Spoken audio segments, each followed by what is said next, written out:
Hey everybody, welcome to RJ's Pit Stop here again. You guys know if I'm coming to you during the week and not after a NASCAR race, something must have happened, right? And it's come to my attention that there's been some big news in the world of NASCAR these last couple days. Eric Jones is going to drive for Richard Petty in the 43, and Chase Briscoe's taking over for Clint Bowyer in the 14 car. Is that not why you guys clicked on this video? Oh. So I guess you guys want to hear me talk about Kyle Larson.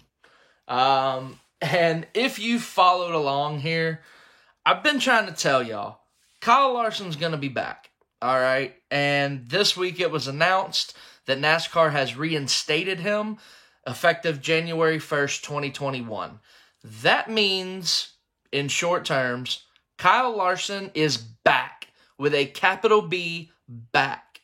I would imagine, look, I don't know, I'm not breaking any news here, but I would imagine he's already got a deal with Hendrick Motorsports. He's going to be driving for Hendrick next year, I would think. I don't know who his sponsors are going to be. That, to me, is still the most interesting part of this dynamic, is seeing what sponsors are going to be willing to take a risk and put their brand on the line for Kyle Larson, who I believe is one of the best pure talents that I've seen ever. I think him and Kyle Busch might be the two best just pure race car drivers that I have ever seen in my life. That is high praise, and I mean it. So, Kyle Larson's back. If you don't know, now you know. There's not a problem with this. There should not be a problem. Anybody sitting at home, throwing a fit, getting all pissed off because Kyle Larson is going to be getting a second chance, get over yourself. Okay? This is America. This is the land of opportunity. And sometimes we don't understand the opportunity that we have. And sometimes we piss it away. Sometimes we do stupid things. But that doesn't mean that in this land of opportunity, we shouldn't get a second opportunity. And that is what Kyle Larson is getting by him getting reinstated back into NASCAR. Listen, every sport does this. Every sport, you're allowed to mess up once. Sometimes you can mess up twice before they kick you out. Okay? Anybody who wants to get woke and thinks Kyle Larson should be banned for life and this and that, listen, the guy messed up. He made a terrible mistake. He said something he should not have said.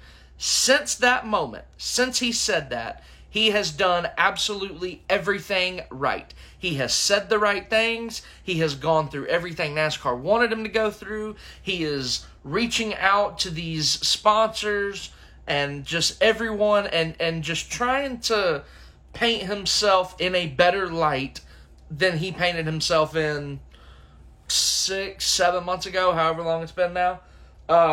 He deserves a second chance. I mentioned that I think he's one of the best NASCAR drivers, like just pure racing talent that I've seen. He deserves this. He absolutely deserves a second chance. If you don't think he deserves a second chance, I don't think sports is the avenue for you.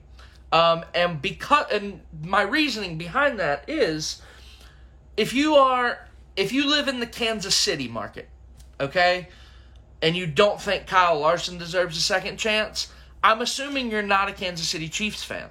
And if you are, why? Because Tyreek Hill literally beat his kid. There was a whole ass investigation into him beating his kid. The NFL never suspended him. They gave him a second chance. The Kansas City Chiefs said, you know what? You're fine. Bring it on. Who cares? Really? Come on. I myself am from Charlotte, North Carolina. I'm a big Carolina Panthers fan. We had a defensive end, Greg Hardy. He beat his girl, threw her down on a bed that had a bunch of weapons on it, and said, I'm going to kill you with one of these weapons laying on the bed. The NFL suspended him for 10 games, and then he was welcomed back, and I think by the Dallas Cowboys. Come on. What are we doing? This guy literally threw a girl on a bed full of guns, said, I'm going to kill you with one of these guns. he was given a second chance. Now the guy's fighting in UFC. Dana White has given him a third chance. What's wrong with that? If he's doing the right things, and if he can change and, paint himself in a better light, he deserves another chance. Kareem Hunt.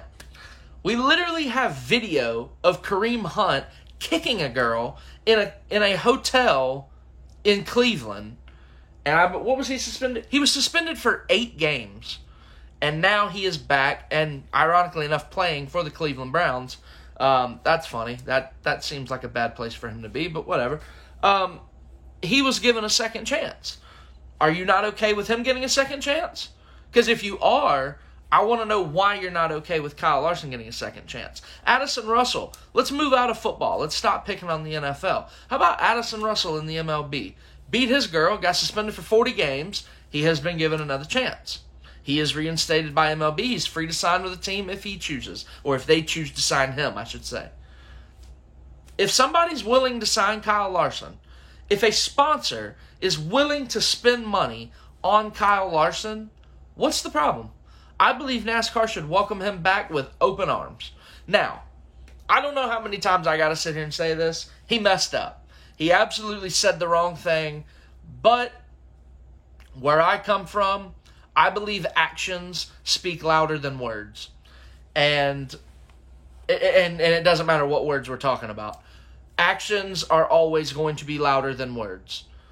Kyle Larson is a product of the NASCAR Drive for Diversity initiative they have. He understands what it's like to be a minority. He understands the struggle. He understands how people can treat minorities. What he said, I'm not trying to make an excuse for it, but let's be real. He didn't direct it at anybody. He just said it. Doesn't make it better, but I do think context in this situation matters. If he had deliberately called someone that, especially if you call a black person that, if he deliberately went up to a black person and called them the N-word, yeah, we'd never hear from Kyle Larson ever again. The fact that he's just messing around on a video game, talking to a friend, and it slips, it's bad, but I think context has to matter. It just does. Now, whether we like it or not, he's back. Whether you like it or not, he's back. He is going to be back in NASCAR next year. He will show up at Daytona, I believe a member of Hendrick Motorsports. Now the big question is, what number is he going to drive? Are they going to give him Dale Jr.'s number 8? Are they going to give him the old number 5? What about the 25? To me, that's interesting. That kind of stuff doesn't matter, but for me it's interesting because I have problems. Kyle Larson will be back. He is going to be at the Daytona 500, and you are just going to have to learn to move on. He is very young. He made a mistake. It's time to move on. I'm excited for him. Kyle Larson is going to be great for the sport. He understands the power that his words and his actions have. I believe he is going to become a better person because of this. And listen, I can't wait to see him back at the racetrack, honestly. Not when we're giving playoff spots to Cole Custer and Austin Dillon this year. I mean, Kyle Larson should have had one of those, let me tell you. So, anyway, listen, that's my deal. That's my opinion on this. Kyle Larson is back, deservedly so. I do think he's on thin ice. I don't think that Mr. H is going to allow him to mess up again and give him a third chance because of the world we live in right now and what he did or said. But listen, I believe everybody, aside from like murderers or rapists, deserve a second chance. Kyle Larson deserves a second chance. NASCAR is giving it to him, and I would imagine here within the next couple weeks you will hear that Rick Hendrick and Hendrick Motorsports are now giving him that second chance. I'm excited. I'm ready for it. I wish Daytona was next week. So that's it for right now. I'll come back to you guys on Sunday, and we're going to talk about the race at Texas. Bye.